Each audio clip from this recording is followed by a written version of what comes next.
दोस्तों, जैसे कि आप लोगों को पता है कि 22 जनवरी को भगवान राम जी का प्राण प्रतिष्ठा का समारोह था, जिसमें पाकिस्तान के एक्स क्रिकेटर दानिश कनेरिया भी आए हुए थे।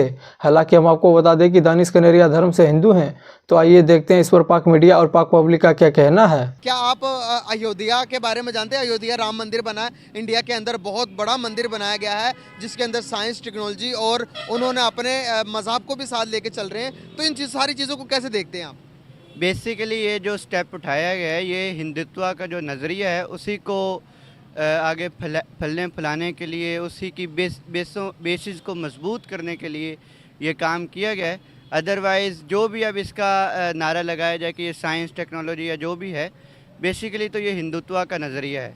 जबकि इंडिया के अंदर जो इंडिया की रियासत की बेसिस बनी थी और पार्टीशन से पहले जो मुत्तहिदा हिंदुस्तान का नारा लगाया जाता था, तो वो भी इस वजह से लगाया जाता था कि इस इंडिया को मज़हब की बेस पर तकसीम नहीं होना चाहिए, बल्कि इसको एक सेकुलर स्टेट बनना चाहिए और जिसके अंदर मुसलमानों के भी हुकूक़ का बराबर तहफ़्फ़ुज़ किया जाए, जबकि हिंदुओं को और बाकी जो सिख हैं या बाकी जो अक़लियतें मौजूद हैं उनका भी बराबर से उनका इस्तेहसाल करने के बजाय उनके हकूक़ की हिफाजत की जाए। बिल्कुल। लेकिन मैं आपको कट कर रहा हूँ उसके बारे में, सॉरी, कि जो वीडियो है मैं आपको पहले वो वीडियो दिखा दूँ जो दानिश कनेरिया देखे अपनी विद फैमिली कितना ज़्यादा खुश चिल नज़र आ रहे हैं कि भाई वो ये इंडियन मीडिया ने ये वीडियो उठाई है।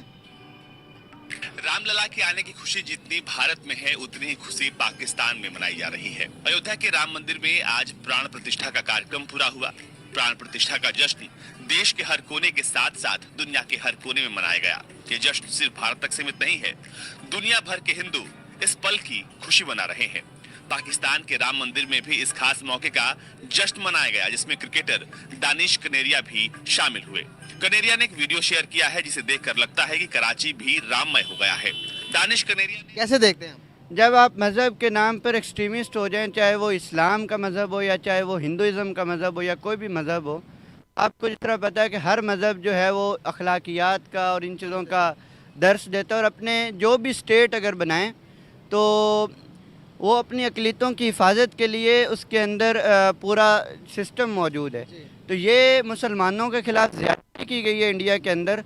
अब जो एक्सट्रीमिस्ट हैं, इधर एक्सट्रीमिस्ट हैं इस्लाम के जो, और वो इस रिएक्शन के अंदर मंदिरों को गिरा रहे हैं। इसी तरह ये जो आपने वीडियो दिखाई, ये उस पर खुशी मना रहे हैं। तो बेसिकली ये कि आप अपनी सोच को, अपने स्टेप्स को उस तक महदूद कर देते हैं कि हमारा जो हिंदुत्व है या हमारी जो क्रिश्चियनिटी है या जो हमारा इस्लाम है वही सब कुछ है, बल्कि आपको जो इस मज़हब आपकी तालीमात देता है उसके ऊपर आप अमल पैरा नहीं होते। तो दानिश कनेरिया की इस बात पर कैसे देखते हैं कि वो जश्न मना रहे हैं, वो कराची के अंदर पटाखे जला रहे हैं, कि वो कह रहे हैं कि भाई बड़ा ही अच्छा किया ये जो भी इंडिया ने किया, मंदिर बना दिया, राम मंदिर, बहुत बड़ा मंदिर, ये हमारे लिए बहुत अचीवमेंट है। तो इसको कैसे देखते हैं? देखिए, इसका आप चेहरा क्या पेश कर रहे हैं पूरी दुनिया के अंदर। ये क्या है, एक्सट्रीम पर खड़े हैं और आप अपनी अक़लियतों का इस्तेहसाल कर रहे हैं। अब इसके ऊपर अगर आप खुशी मना रहे हैं तो ये आपकी एक्सट्रीमिज़म को जो है ज़ाहिर करता है, ना कि ये किसी आपके मतलब अक़लियतों का जो मेन तहफ़्फ़ुज़ है उसको मद्देनज़र रहना चाहिए। अब मैं आपको एक मिसाल देता हूँ कि इसराइल जो है उसको सिर्फ दावा उनका यहूदियों का ये है कि यहाँ पर 2500 साल पहले हम आबाद थे। अब उसके बाद ईसाई आए, ईसाइयों ने यहूदियों को यहाँ से निकाला, फिर मुसलमान आए और मुसलमानों ने यहाँ पर जो इसको फ़तह किया, और पिछले 800 सालों से मुसलमान ही रह रहे थे यहाँ पर अय्यूबी के दौर से। तो यही चीज़ें हैं। आप जो किधर, बरसगीर में? नहीं, फ़लस्तीन के अंदर की मैं बात कर रहा हूँ। तो अब उनका भी यही नज़रिया था जो वो अपनी यहूदियत को एक्सट्रीमिज़म पर लेकर गए हैं और आज मुसलमानों का वहाँ पर इस्तेहसाल कर रहे हैं। इसी तरीके के साथ इंडिया के अंदर भी इस्तेहसाल हो रहा है कि यहाँ पर जी पहले मंदिर था, उनका जो पॉइंट था कि यहाँ पर जी पहले यहूदी आबाद थे, तो अब हम यहूदी रियासत थी और ये यहूदियों का घर है।